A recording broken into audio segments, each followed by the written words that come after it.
Hello, and welcome back to Diecast Graveyard. My name is Paul. Today we're going to go over how to clean your airbrush. Now here I have my Pache Talon, which is a double action airbrush. We're going to show you how to take it apart. We're going to show you where to concentrate on what parts you should be cleaning well or better. And then we'll go over a few other things. Now, it also depends on whether you're using urethane paints, which are lacquer based, or if you're using water based paints. Now if you're using water based paints, they do have airbrush cleaner, and if you're using the urethane paints, we're just going to use lacquer thinner to clean those out. First thing we're going to do is unscrew the handle and stop assembly.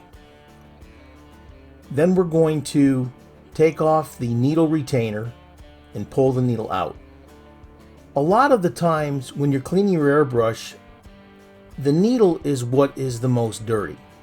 Now you can see the paint on the end of the needle, but right there where I'm holding the needle is where the nylon bushing or the Teflon bushing seals the needle so the paint cannot leak past it.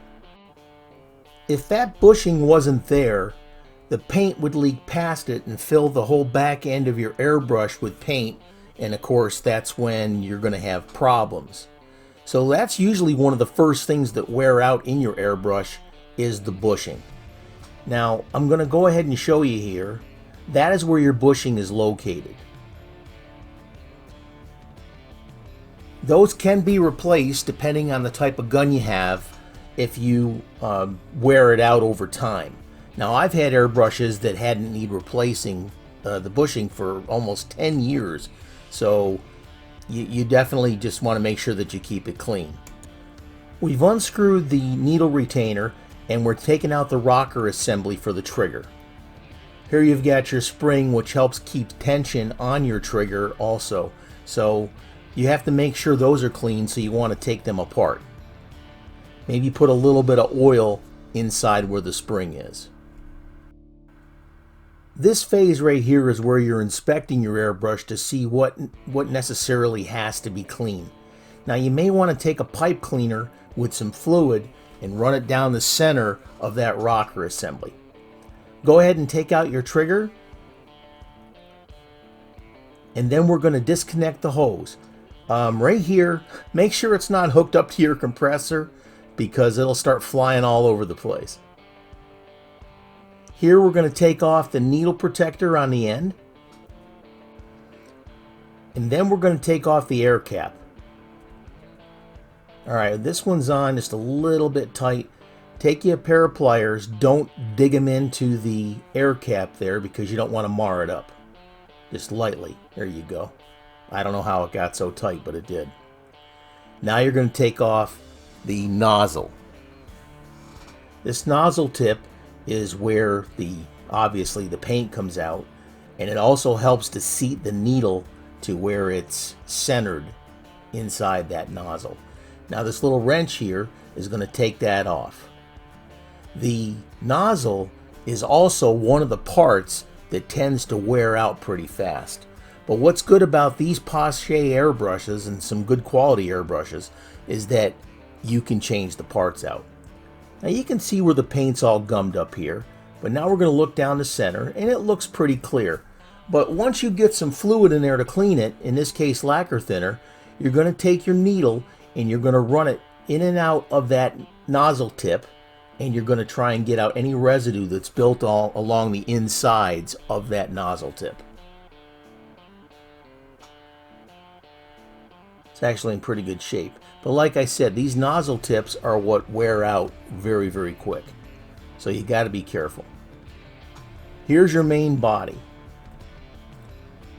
That's looking pretty clean. That's got some gunk in there. We'll definitely have to clean that out. We'll get some Q-tips in there with some lacquer thinner. Now also, that little ball bearing in there, that's what controls your air pressure with your trigger. The bottom of your trigger sits right on there, and when you push on it, that's what releases the air to go past the paint to help to spray it onto your surface. We'll also want to take and put a little drop of oil on that little ball bearing in there to help lubricate the system there and the springs so the trigger moves freely. Now you can see a little bit of contamination down inside the barrel there. So what we're going to do is we're going to take a pipe cleaner, and these particular pipe cleaners have bristles on them which will help remove a lot of that residue if it happens to be stuck on. Take a little bit of lacquer thinner, or if you're using the water-based paints, use your airbrush cleaner. And again, we're going to take this pipe cleaner with the bristles built in, and we're going to run it down the chamber to help clean out some of that stuck residue. Yeah, so dip that pipe cleaner in there in the lacquer thinner. Make sure it's good and wet. And then try and run it down that chamber to get rid of that built-up paint. There we go. Now sometimes if you want to, you can soak this unit in the lacquer thinner. But the thing is that you have to know how your airbrush is made. Does it have a Teflon bearing in there, or does it have a nylon bearing in there? Now nylon bearings are going to be in your cheaper airbrushes, like your airbrushes from Harbor Freight or something like that. And eventually over time, those nylon bearings are not really chemical resistant. They're great for the acrylic paints, the water-based paints, okay? But the lacquer-based paints or your chemical-based paints and like that, this is where you want to use or have an airbrush that has a Teflon bearing because it's more chemical resistant. After you've run that pipe cleaner down there, then you want to go ahead and run your needle down through the center, and that way there, if there's anything left over inside your chamber, that needle is going to push it out. Now, take a Q-tip, soak that in some lacquer thinner, and then just start moving it around and start scrubbing on the inside of that airbrush, trying to get rid of as much residue as you possibly can. Just scrub it on the inside. See, it's getting dirty, it's getting stuff out of there. And just repeat it a few times to try and get rid of everything you possibly can. Now again, run that needle down the center. You want to be careful about this because you don't want to force that needle in there, because if you bend the needle or bend the tip, you're going to have to replace your needle. It is, though, a good practice to make sure that you have an extra needle or two, and even that needle tip to have some in standby in case something happens where you bend it or you split the nozzle, the nozzle tip there. Just have those in spare. Make sure you got plenty of Q-tips and pipe cleaners, and save an old needle too to help run down the center of that thing is good. It's the same diameter and everything, and just keep it in your toolbox and set it aside. Now we're going to take that pipe cleaner again, and we're going to run it on the inside of that nozzle tip. Sometimes that paint gets built up inside there, and you want to make sure that you're getting all that residue out of there. Now, if you absolutely have to, you can soak this nozzle tip in some paint thinner, some lacquer thinner, to help loosen that up and soften it up. While we can still see down the center of the needle, so we're doing good. Now you want to take your needle again, and you want to run it, and run the needle kind of at a little bit of an angle so you can get rid of some of that residue in there, if there is any. Just be careful, don't push too hard, because you don't want to split the end of your nozzle tip, and you don't want to bend the end of your needle. That's looking pretty good. You can see some of the residue that you are getting out of there. That's the stuff that kind of cakes along the sides. Now, I have airbrushes. I have separate airbrushes. I've got one for my acrylic paints, I've got one for my urethane-based paints, and I've also got another one for my metallics or my metal flake paints. That way there, I'm not causing any cross-contamination using your water-based paints with your urethane-based paints and like that. Sometimes they tend to have a little bit of a chemical reaction and it kind of globs all up in there and then it hardens and everything. And this way here I avoid it. Now I know everybody can't go out and get 2 or 3 or 4 airbrushes and stuff like that. So just do the best you can and be aware of what you're doing. Now I'm rubbing down the needle with the lacquer thinner, and I'm also concentrating in the area where that Teflon bushing tends to rest a lot on that needle. Now don't pull your needle back and forth too far when you're cleaning it with your cloth right there, because if you pull it too far you may accidentally pull it out of your fingers and then stab yourself in the finger. Why does that sound like the voice of experience here? There's today's tip from your Uncle Paulie. Alright, now we're going to rub the outside down because you want to try and get rid of any sticky residue no matter where it is. Now, I could get in there with some steel wool or something like that and take any additional residue off there. Just clean it as best you can. The cleaner your airbrushes, the better your unit is going to spray, which means your paint jobs are going to look that much nicer. Yeah, it's got a little bit of paint on the outside. Make sure the inside's clean, make sure that your chamber is clean, and you'll be good to go here. Now here's my old needle and here's my one that I currently use. Now I'm going to use the old needle to pick out any residue that I see and not take a chance of damaging the needle that I use to paint with. That's why I keep an old needle around. There you go. Alright, now we're going to put that nozzle tip back in. If I don't lose a damn thing. Don't put it in backwards. Going to put the nozzle tip back in. There we go. Make sure you don't cross thread it. Now when you tighten it up here, just finger tight. Don't smoke it down because you won't be able to get it apart again. Now we're going to take the protector cap, or the air cap, excuse me. We're going to rub that down with lacquer thinner too. Zoom in so you can see here a little bit. You got a little bit of residue on there, but we're going to go ahead and rub this down. There we go. Pardon that camera angle. Make that nice and clean. That's looking pretty good. Now we're going to put that back on the airbrush, this air cap. Now when you tighten that up, again, just finger tight. Don't smoke it down. Now here is the needle protector cap. All this does is protect your needle from getting bent or crashing it into your surface if you happen to be getting too close to what you're painting. Now it does have a tendency to build up paint, so you may have to soak it or scrape it down with a razor or something like that and get rid of that paint as best you can.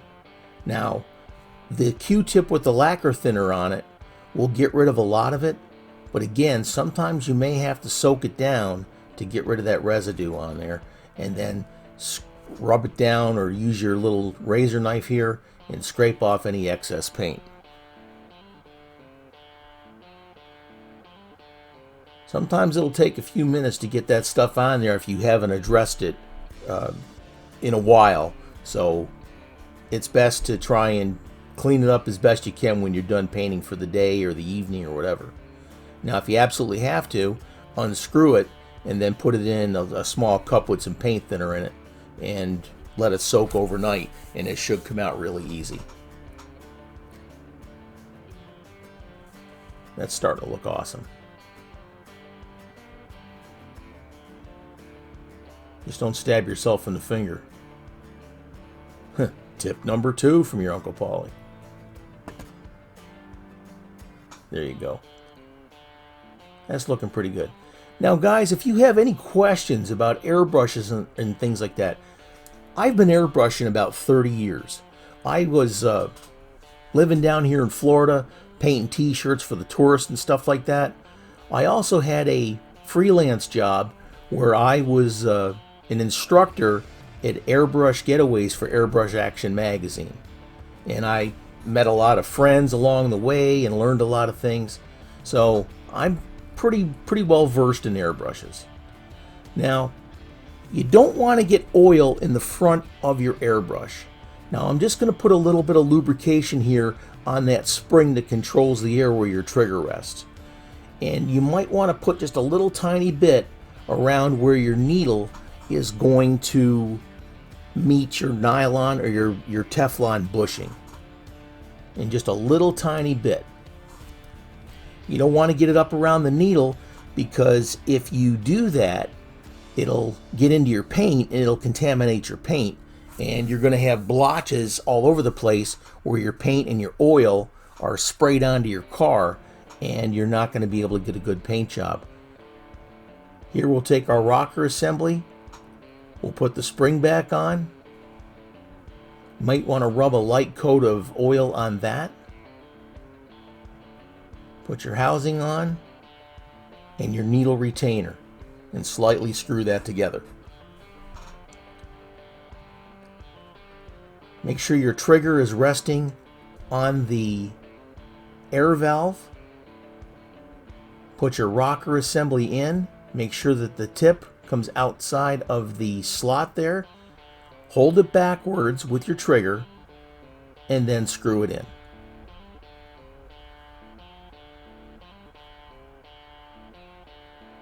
There you go. You'll feel it go forward.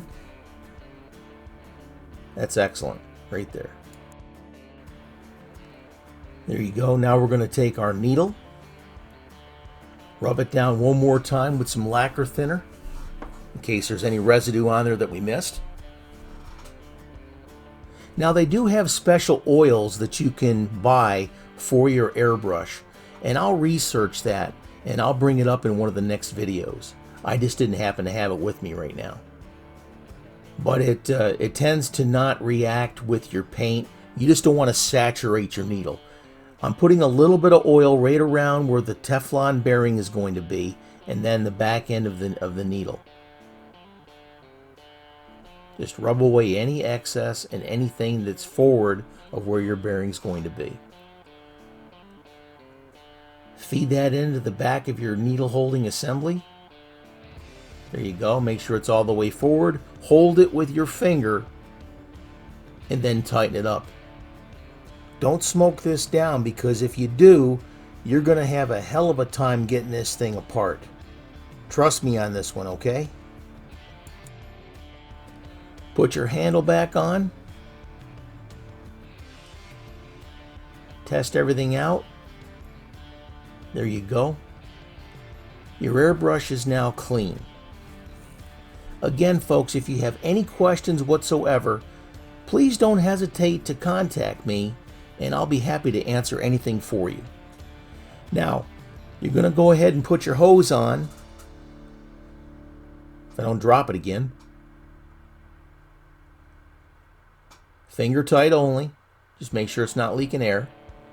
And you're going to put a little bit of lacquer thinner inside the reservoir to flush away any oil or any other residue that might still be loose inside the gun.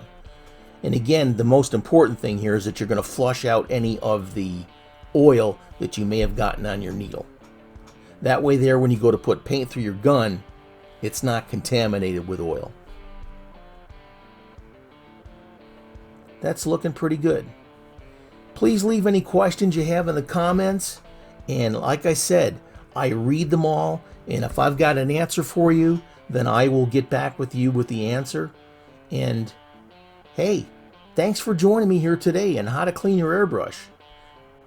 I want to thank my Patreon Diecast Graveyard team. Jim Silva, check out his YouTube page. Stacy Wright, thank you, sir, so much. Daryl Begtel up there in Indiana. Richard at Michio Woods Garage.